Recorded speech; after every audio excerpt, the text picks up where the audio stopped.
کیا کافروں نے نہیں دیکھا کہ آسمان اور زمین دونوں ملے ہوئے تھے، پھر ہم نے انہیں جدا کر دیا اور ہم نے پانی سے ہر جاندار چیز کو پیدا کیا، تو کیا وہ ایمان نہیں لائیں گے؟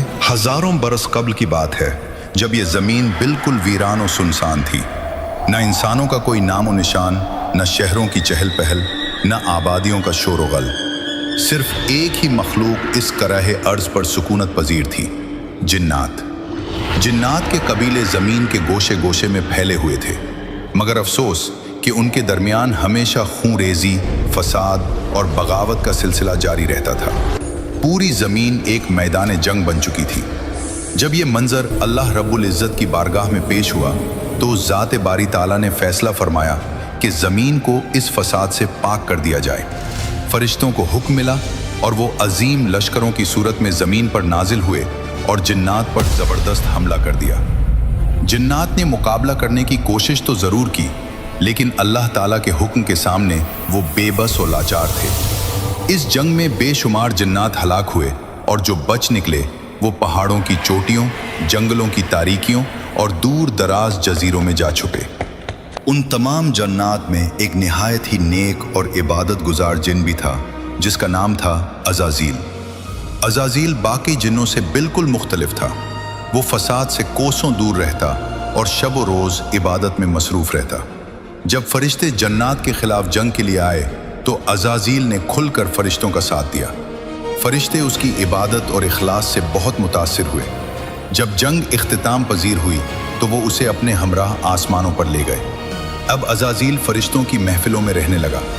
وقت کے ساتھ ساتھ اس کا علم اور عبادت میں مقام بلند سے بلند تر ہوتا چلا گیا، یہاں تک کہ اللہ تعالیٰ کے ہاں اس کا درجہ بہت بلند ہو گیا۔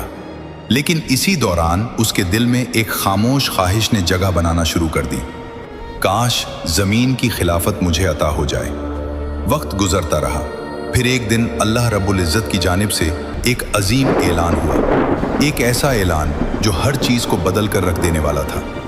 اللہ تعالیٰ نے ارشاد فرمایا، میں زمین میں اپنا ایک خلیفہ بنانے والا ہوں۔ تمام مخلوقات میں ہلچل مچ گئی۔ سب کے ذہنوں میں یہی سوال تھا کہ زمین پر اللہ کا نائب کون ہوگا؟ فرشتے زمین پر اس سے پہلے جنات کا فساد دیکھ چکے تھے۔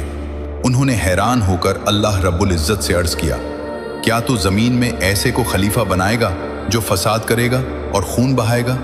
حالانکہ ہم ہر وقت تیری تسبیح اور پاکیزگی بیان کرتے ہیں۔ اللہ تعالیٰ نے جواب میں فرمایا، میں وہ جانتا ہوں جو تم نہیں جانتے۔ دوسری طرف عزازیل یہ اعلان سن کر بہت خوش ہوا۔ وہ پوری طرح مطمئن تھا کہ اللہ کے ہاں اس کا جو بلند مقام ہے، اس لیے اب زمین کی خلافت تو یقیناً اسے ہی ملنے والی ہے۔ لیکن پھر ایک ایسا واقعہ پیش آیا جس نے سب کو حیران کر کے رکھ دیا۔ اللہ نے قرآن پاک میں فرمایا، اور ہم نے انسان کو مٹی کے خلاصے سے پیدا کیا۔ اللہ تعالیٰ نے حضرت اسرائیل علیہ السلام کو حکم دیا کہ وہ زمین کے مختلف علاقوں سے مٹی جمع کریں۔ حضرت اسرائیل علیہ السلام نے پہاڑوں، میدانوں، صحراؤں اور زرخیز زمینوں، ہر جگہ سے تھوڑی تھوڑی مٹی اکٹھی کی۔ یہ مٹی مختلف رنگوں کی تھی، کسی جگہ کی مٹی نرم تھی اور کسی کی سخت۔ اس مٹی سے اب اللہ تعالیٰ نے ایک نئی مخلوق تخلیق فرمانا شروع کی، انسان۔ جب پہلے انسان کی تخلیق مکمل ہوئی تو ان کا نام رکھا گیا آدم۔ پھر اللہ تعالیٰ نے ان میں روح پھونکی اور یوں انسانیت کی ابتدا ہو گئی۔ اب تمام مخلوقات کی نگاہیں حضرت آدم علیہ السلام پر تھیں۔ ان میں کیا خاص بات ہے؟ وہ کیسے سب سے مختلف ہیں؟ اللہ تعالیٰ نے قرآن میں فرمایا، اور اللہ نے آدم کو تمام چیزوں کے نام سکھائے، پھر انہیں فرشتوں کے سامنے پیش کیا اور فرمایا، اگر تم سچے ہو تو مجھے ان کے نام بتاؤ۔ اللہ رب العزت نے حضرت آدم علیہ السلام کو خاص علم عطا کرنا شروع کیا، ایسا علم جو اس سے پہلے کبھی کسی کو نہیں دیا گیا تھا، نہ فرشتوں کو نہ جنات کو۔ اب اس علم سے متعلق امتحان لینے کی باری تھی۔ اللہ تعالیٰ کی طرف سے فرشتوں اور حضرت آدم علیہ السلام کا امتحان لیا گیا۔ تو پاک ہے، ہمیں تو بس اتنا ہی علم ہے جتنا تو نے ہمیں سکھایا ہے۔ فرشتے کسی سوال کا جواب نہ دے سکے، جبکہ حضرت آدم علیہ السلام نے تمام سوالوں کا صحیح جواب دیا، کہ بالکل درست جوابات دیے۔ اب فرشتوں پر بالکل واضح ہو گیا کہ انسان ان سے بہت برتر ہے، اور پھر وہ دن آ گیا جب زمین کی خلافت کا حتمی فیصلہ کیا جانا تھا۔ मजलिस में तमाम फरिश्ते और अजाजील भी मौजूद थे। अजाजील के दिल में इंसान के खिलाफ हसद की चिंगारी भड़क रही थी, मगर उसे अपनी इबादत पर बहुत नाज था और वो सोच रहा था कि आदम तो बेचारा मिट्टी से बना है और मैं आग से। मैं ही यकीनन अल्लाह के नज़दीक अफजल हूँ, खिलाफत तो मुझे ही मिलेगी। और फिर अल्लाह ताला ने अपना फैसला सुना दिया कि ज़मीन पर उसका खलीफा इंसान होगा। अजाजील पर यह खबर बिजली बनकर गिरी। वो सदमे में चला गया। उसकी आंखें गम और गुस्से की वजह से सुर्ख हो रही थी। अब अल्लाह रब्बुल इज़्ज़त ने तमाम फरिश्तों और अजाजील को हुक्म दिया, आदम को सजदा करो। अल्लाह रब्बुल इज़्ज़त के इस हुक्म के साथ ही तमाम फरिश्ते फौरन सजदे में गिर गए, सिवाय अजाजील के। किसी की मजाल न थी कि अल्लाह के हुक्म का इनकार करे, मगर वो बदबख्त गर्दन अकड़ाए गुस्से और तकब्बुर के साथ खड़ा रहा। अल्लाह ताला ने पूछा, तुझे किस चीज़ ने रोका कि तू सजदा न करे जबकि मैंने तुझे हुक्म दिया? इब्लीस ने तकब्बुर से जवाब दिया, मैं कभी भी इस मिट्टी के बने आदम को सजदा नहीं करूंगा। मैं आग से बना हूँ, ताकतवर हूँ और ये मिट्टी से बना है। मैं उससे बेहतर हूँ। तूने मुझे आग से पैदा किया और उसे मिट्टी से। अल्लाह रब्बुल इज़्ज़त ने निहायत जलाल से फरमाया, निकल जा यहाँ से, तुझे ये हक नहीं कि यहाँ तकब्बुर करे, यकीनन तू जलीलों में से है। अब वो अजाजील इब्लीस बन चुका था, मरदूद और शैतान। मगर शर्मिंदा होने या तौबा करने के बजाय उसने अल्लाह ताला से एक हैरान कुन दरखास्त की, मुझे क़यामत तक मुहल्लत अता कर, जिस दिन इंसानों को कब्रों से उठाया जाएगा। मुझे क़यामत तक मोहलत दे दे, जिस दिन इंसानों को कब्रों से उठाया जाएगा। अल्लाह रब्बुल इज़्ज़त ने फरमाया, जा, तुझे मोहलत दी गई। लेकिन इब्लीस ने वहीं एक और ऐलान किया जो एक चैलेंज था, एक साजिश थी। वो कहने लगा, अब चूंकि तूने मुझे गुमराह किया है, इसलिए मैं भी कसम खाता हूं कि उन इंसानों की घात लगाकर तेरे सीधे रास्ते पर बैठा रहूंगा। फिर मैं उन पर चारों तरफ से हमले करूंगा, उनके सामने से भी, उनके पीछे से भी, उनके दाएं तरफ से भी और उनके बाएं तरफ से भी, और तू उनमें से अक्सर लोगों को शुक्रगुजार नहीं पाएगा। अल्लाह रब्बुल इज़्ज़त ने निहायत जलाल से फरमाया, निकल जा यहाँ से जलील और मरदूद होकर। उनमें से जो तेरे पीछे चलेगा वो भी तेरा साथी होगा और मैं तुम सब से जहन्नम को भर दूंगा। यूं इब्लीस इंतहाई जलील होकर बारगाह खुदावंदी से निकल गया। वो गुस्से और इंतकाम की आग में जल रहा था।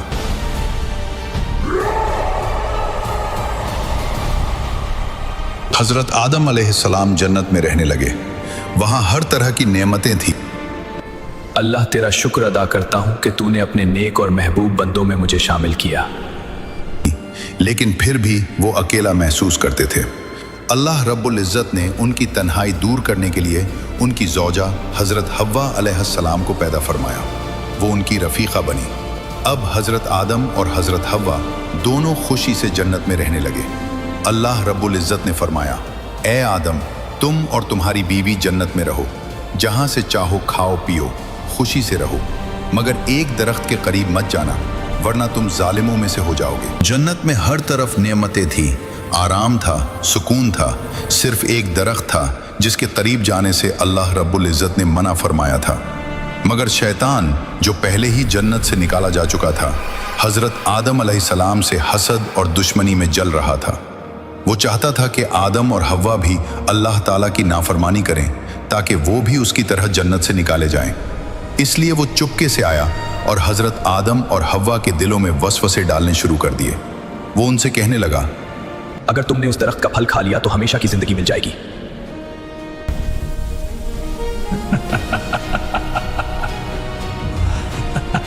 तुम्हें जन्नत के हर दरख्त से खाने की इजाजत है, लेकिन क्या तुमने कभी सोचा है कि इस एक दरख्त से क्यों रोका गया? तुम फरिश्ते बन जाओगे, तुम्हें कभी मौत नहीं आएगी। ये दरख्त तो शजरे खुल्द है, यानी हमेशा की जिंदगी देने वाला दरख्त। इब्लीस ने बड़ी नरमी, चालाकी और झूठी किस्मों के साथ ये जाहिर किया कि वो उनका खैर ख्वाह है। वो बार बार कहता रहा, मैं तुम दोनों का भला चाहता हूँ, मेरी बात मानो, इस दरख्त का फल खा लो, देखना तुम्हें क्या मकाम हासिल होता है। हज़रत आदम और हव्वा ने कभी झूठ सुना ही नहीं था और ना कभी किसी को अल्लाह की झूठी कसम खाते देखा था। तो बिलाखिर वो धोखा खा गए और उस दरख्त का फल खा लिया। बस यही वो लम्हा था जिसने सब कुछ बदल दिया। अल्लाह ताला का हुक्म टूट चुका था। जैसे ही उन्होंने फल खाया, फौरन जन्नत का नूरानी लिबास उनके जिस्मों पर से गायब हो गया और वो घबरा कर जन्नत के पत्तों से खुद को छुपाने लगे। अल्लाह ताला ने हजरत आदम को पुकारा, क्या मैंने तुम्हें इस दरख्त से मना नहीं किया था?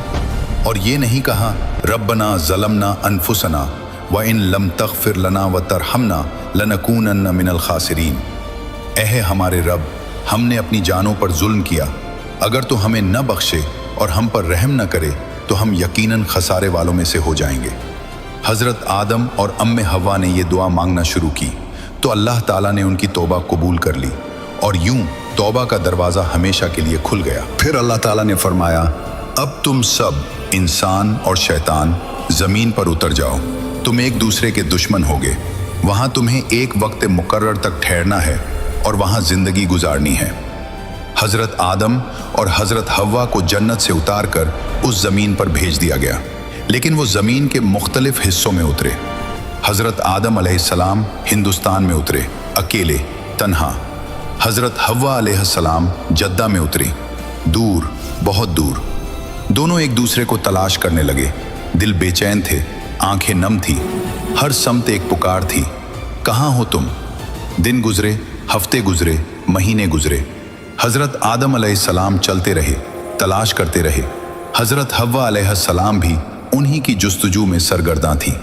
और फिर एक दिन अल्लाह की रहमत से वो लम्हा आ गया, दोनों की निगाहें मिले, दिल पहचान गए, कदम तेज हो गए और वहाँ उस मुकद्दस पहाड़ पर दोनों दोबारा मिल गए। आंसुओं में शुक्र था, दुआओं में खुशी थी।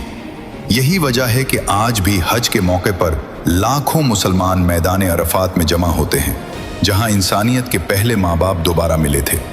इस ज़मीन पर सब कुछ मुख्तलिफ था। यहाँ आकर उन्हें पहली बार भूख का एहसास हुआ, पहली बार खेती बाड़ी की, रोटी पकाई और तब जाकर पेट भरा। हज़रत इब्ने अब्बास रज़ी अल्लाह ताला अन्हु फरमाते हैं कि ज़मीन पर उतरने के बाद हज़रत जिब्राईल अलैहिस्सलाम हज़रत आदम अलैहिस्सलाम के पास आए। उनके साथ गंदुम के 7 दाने भी थे। हज़रत आदम ने पूछा, ए जिब्राईल, ये क्या चीज़ है? हज़रत जिब्राईल अलैहिस्सलाम ने जवाब दिया, ये इसी दरख्त का फल है जिसके बारे में आपको मना किया गया था, लेकिन आपने वो खा लिया था। हज़रत आदम ने फरमाया, अब मैं उन दानों का क्या करूं? हज़रत जिब्राईल ने कहा, उन्हें ज़मीन में बो दीजिए। हज़रत आदम ने उन दानों को ज़मीन में बो दिया। कुछ अरसे बाद वो दाने उगे। हज़रत आदम ने फसल काटी, दाने साफ किए, फिर उन्हें पीसा, आटा गूंधा और रोटी बनाई। यूं हज़रत आदम अलैहिस्सलाम ने ज़मीन पर मेहनत करके खाना खाने का तरीका सीखा। इसी तरह हज़रत आदम अलैहिस्सलाम का पहला लिबास भी हज़रत जिब्राईल अलैहिस्सलाम की मदद से तैयार हुआ। वो भेड़ की ऊन से बना था।